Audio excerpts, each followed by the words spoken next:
महंगाई ने सोने के जेवरात का इस्तेमाल तो पहले ही कम कर दिया था। अब चांदी भी गरीबों के हाथ से निकल गई। आलमी मंडी में चांदी का एक औंस $84 यानी 23,500 रुपए का हो गया। पाकिस्तानी मंडी में चांदी की फी तोला कीमत पहली मरतबा 8,000 रुपए से भी बढ़ गई। सराफा माहिरीन के मुताबिक आलमी सतह पर जोग्राफियाई और सियासी कशीदगी, डॉलर की कदर में उतार चढ़ाव और सरमायाकारों का कीमती धातों की तरफ रुझान कीमतों में इजाफे की अहम वजूहात हैं। ताहम माहिरीन इक्तसादियात का कुछ और ही कहना है। उनके मुताबिक लातीनी अमेरिका में चांदी की पैदावार में कमी और सनती शोबों में बढ़ते इस्तेमाल से इसे आम आवाम के लिए महंगा किया है। चांदी सिर्फ सरमायाकारी के लिए नहीं बल्कि जदीद टेक्नोलॉजी और साफ तवानाई के लिए भी नागुज़ीर बनती जा रही है। सोलर पैनल्स, इलेक्ट्रिक गाड़ियों की बैटरियों और डेटा सेंटर्स के सर्किट्स में इस कीमती धात का इस्तेमाल गुज़श्ता दिहाई में बढ़ा है।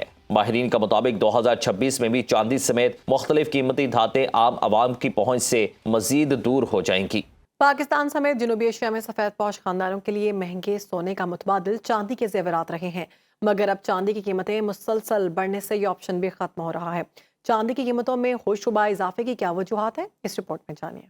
महंगाई ने सोने के जेवरात का इस्तेमाल तो पहले ही कम कर दिया था। अब चांदी भी गरीबों के हाथ से निकल गई। आलमी मंडी में चांदी का एक औंस $84 यानी 23,500 रुपए का हो गया। पाकिस्तानी मंडी में चांदी की फी तोला कीमत पहली मरतबा 8,000 रुपए से भी बढ़ गई। सराफा माहिरीन के मुताबिक आलमी सतह पर जोग्राफियाई और सियासी कशीदगी, डॉलर की कदर में उतार चढ़ाव और सरमायाकारों का कीमती धातों की तरफ रुझान कीमतों में इजाफे की अहम वजूहात हैं। ताहम माहिरीन इक्तसादियात का कुछ और ही कहना है। उनके मुताबिक लातीनी अमेरिका में चांदी की पैदावार में कमी और सनती शोबों में बढ़ते इस्तेमाल से इसे आम आवाम के लिए महंगा किया है। चांदी सिर्फ सरमायाकारी के लिए नहीं बल्कि जदीद टेक्नोलॉजी और साफ तवानाई के लिए भी नागुज़ीर बनती जा रही है। सोलर पैनल्स, इलेक्ट्रिक गाड़ियों की बैटरियों और डेटा सेंटर्स के सर्किट्स में इस कीमती धात का इस्तेमाल गुज़श्ता दिहाई में बढ़ा है। माहिरीन का मुताबिक 2026 में भी चांदी समेत मुख्तलिफ कीमती धातें आम आवाम की पहुंच से मजीद दूर हो जाएंगी।